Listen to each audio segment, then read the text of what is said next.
reggae music, there's no life, it's become like the heartbeat, Reggae music to me is everything. The like I said, when it hits you, you feel no pain. Cause watch a man a reggae, my light is in a me lungs. Me catch it down in a Kingston. A reggae, my light is in a me lungs.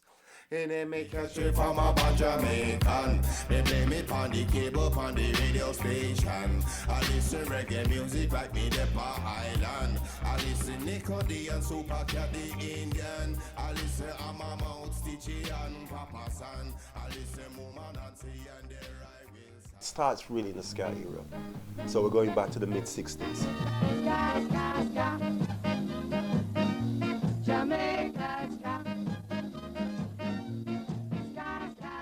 And it starts with Byron Lee and the Dragoneers. And he came to Toronto, I think, for the first time in the mid-60s. And some of the musicians that, were in his band, one in particular, Jojo Bennett, who's a trumpet player, he ended up staying in Toronto and making Toronto his home. Between him and some other musicians who, were in different bands. So you had Jay Douglas, who's originally from Montego Bay. He had his own band. Another guy named Wayne McGee, who I think is also originally from Montego Bay. He had his own band. And so you had maybe about 3 or 4 bands that were led by Jamaicans. And they played R&B and soul and funk, but they also played ska and rocksteady. That was kind of the start of the music scene for Caribbean people in the city. From there, you get to the early 70s, and there's a new migration wave that comes. 2 of the people from that migration wave were, one of them has passed away now, Jackie Mittoo, was a keyboard player. Was a keyboard player with a great, fantastic Scatterlights band. My dad, Winston Grennan, started his career in the 60s in Jamaica. He started out playing ska, of course, which was the Scatterlights were responsible. And somewhere along the line, he innovated the beat from the ska beat, which is a up ska, ska, ska, to the rock steady, which was more chicken, yaka, chicken, yaka, chicken.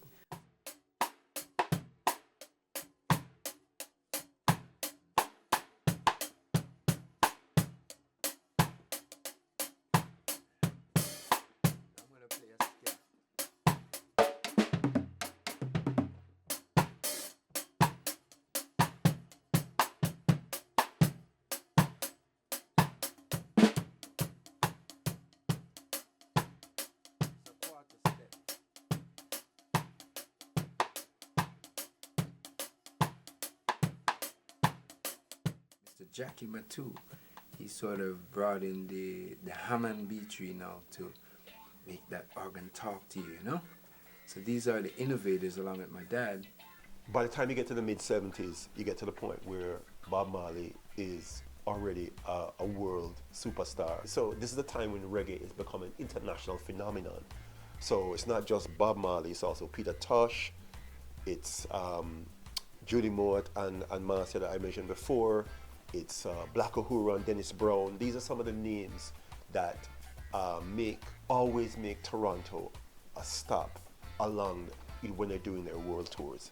One of the reasons for that is that there's a real core of a natural audience, of what I call a natural audience. And the natural audience is people from their homeland of Jamaica, people from the wider Caribbean that will be drawn to the music. Canadian reggae was something looking for an identity, right? It's still kind of caught between trying to please, Jamaicans who are living here that expect their reggae to sound a certain way. They expect their reggae to sound like how it sounds in Jamaica. I wanna sing because I'm happy. I wanna sing because I'm free. I wanna sing because we are influenced by the environment we live in, I believe. I was influenced by the fact that I'm actually Jamaican, and I grew up in Jamaica throughout my life, and when I was a teenager, this is when I came to Canada. So I was exposed to all types of reggae, and my parents were also involved in the entertainment scene, so I was exposed to a lot of different types of music, which included reggae.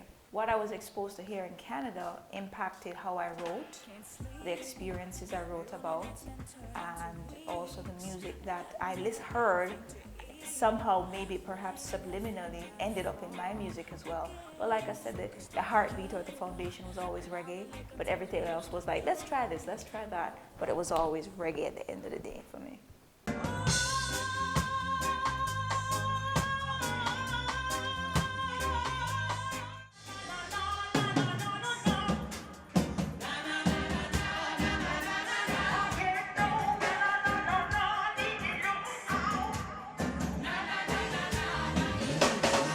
We have an industry in Canada, you know, and it's well received. You know, it's well received. Reggae involves all of the different genres of music. You know, you have the jazz and you have the hip hop side, the soul side, the blues side. That's all in reggae music. For me, I mean, the style of music that I do is called sing J. I kind of DJ, I kind of sing. Take your time for this, we'll get to your head. That's something send you straight to your bed. You don't know about the true lamb spread, controlled by the high priest dread.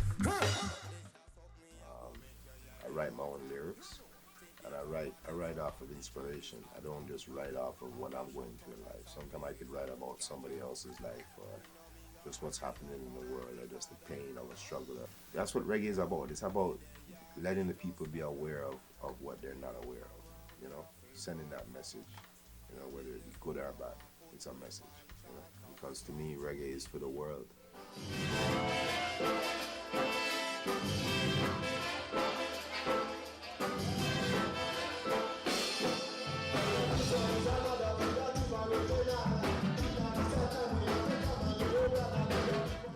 Group of guys that I've been with since we were kids in high school, and we're a multicultural band. I think that even says a lot more.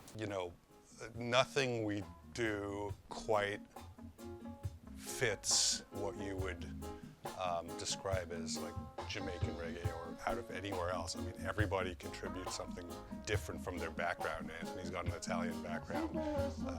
Dave has got a Jamaican background, but he has his kind of like own sounds on keyboard. I just love being on stage with these guys, and the feedback you get, the energy you get from an audience. There's really nothing like it. There's no high. I think it's probably the most global music that certainly doesn't get a lot of doesn't get the recognition it should. I mean, so many people love it, just not, unfortunately, not here in Canada and in America as much. It's in radio in North America is very closed-minded and very corporate. It's very hard to get reggae on the radio. It always has been. Live is really where it's at now, because it used to be we could get some decent royalties off of airplay and stuff like that, but with all the streaming, the royalties are really not what they used to be. You find that they won't support you if it doesn't have the certain pop sound, or if you don't already have a massive following behind you already, where it justifies whether a record company to jump on your ship and say, hey, we want to sign you. Why? Because you already have eyeballs or fans that we don't have to do the work or spend as much money. People like to class you or put you in this category or whatever. And here, I was always the minority. Until I was reminded that I was woman, black, and musician or whatever, I didn't care. I knew what I wanted. I went out and do it. Basically, to me, as a female selectress or a female selector, you have to earn that kind of respect. You have to love music, first of all, to do it. For you to become an artist or a reggae selector, you have to basically, if it's an artist, you must have a good writer and somebody that could put your music together properly so that when people hear it, play that over again. You understand? And everybody's singing it. To me, one of the greatest accomplishments for me is like after I play in a venue like last night, and someone who was at the venue called me the next day to tell me, Spicy, you're not going home and I'll be singing so and so and so where you play. I just feel like a bite up shilling.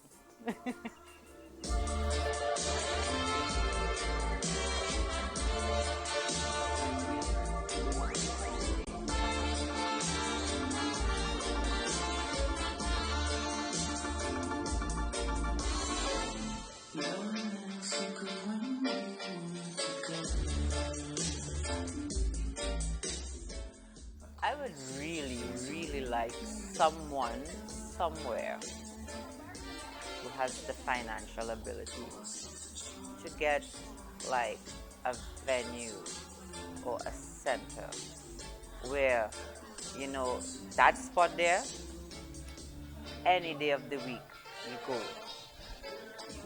you could get a reggae dance. It's really up to the youth, though.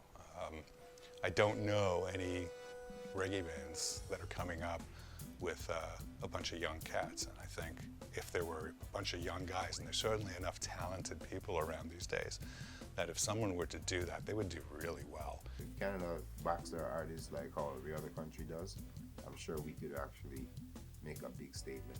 We need that kind of stability behind each artist, you know? We need that kind of pride in our artists.